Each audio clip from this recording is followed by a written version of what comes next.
कई बार ऐसा होता है कि आपकी भूमि पर आपने अपनी बाउंड्री बनाई, पिलर लगाए और किसी ने उन पिलर को तोड़ दिया और उसके अंदर जाकर के उसने नींव टाइप की कुछ खोद दी।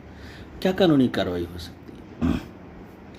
सबसे पहले हम शुरुआत करते हैं कानूनी प्रक्रिया से कि हो सकता है कि उस व्यक्ति को कुछ गलतफहमी हो, तो आप सबसे पहले दस्तावेज इकट्ठी कीजिए। लेखपाल से सर्वे कराने के लिए स्थानीय प्रशासन को एक रिक्वेस्ट दीजिए। स्थानीय प्रशासन को रिक्वेस्ट होने के बाद वो सर्वे कराएगी और दूध का दूध, पानी का पानी। एक तो प्रक्रिया हो गई है। दूसरी प्रक्रिया में क्या है कि अब चूंकि उसने आपकी संपत्ति का नुकसान किया है तो उस पर एक एफआईआर दर्ज होगी कि इसने हमारी प्रोमाइसेस में घुस के संपत्ति का नुकसान किया है, जिसके लिए मुझे हर्जाना चाहिए। उसमें भी दो शर्तें हैं। पहली ये कि अगर आपने उसको करते हुए देखा है तो वीडियो बना लीजिए, या किसी और ने देखा है तो वो गवाह होगा। नहीं देखा है तो अराजक तत्व, अनजान, अननोन कुछ भी करके एफआईआर दर्ज करें।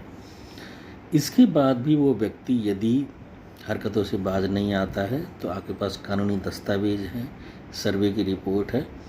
आप क्या कर सकते हैं, आप इसके बाद एक सिविल का मुकदमा दायर कर सकते हैं कि हमारी भूमि पर अवैध कब्जा किया जा रहा है।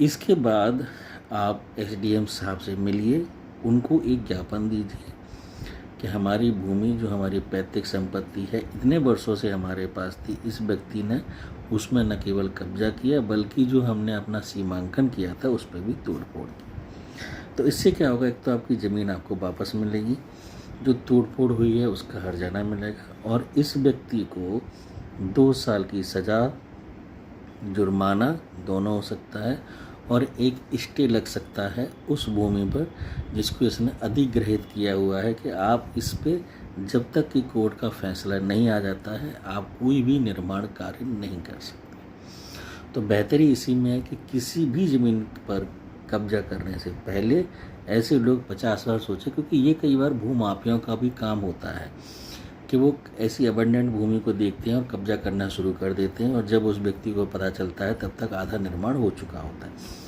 कानूनी जानकारी के अभाव में ऐसे लोग चुपचाप बैठ जाते हैं कि कुंडों से कौन लड़े, क्या निपटे। प्रशासन इन सबसे निपटने के लिए है।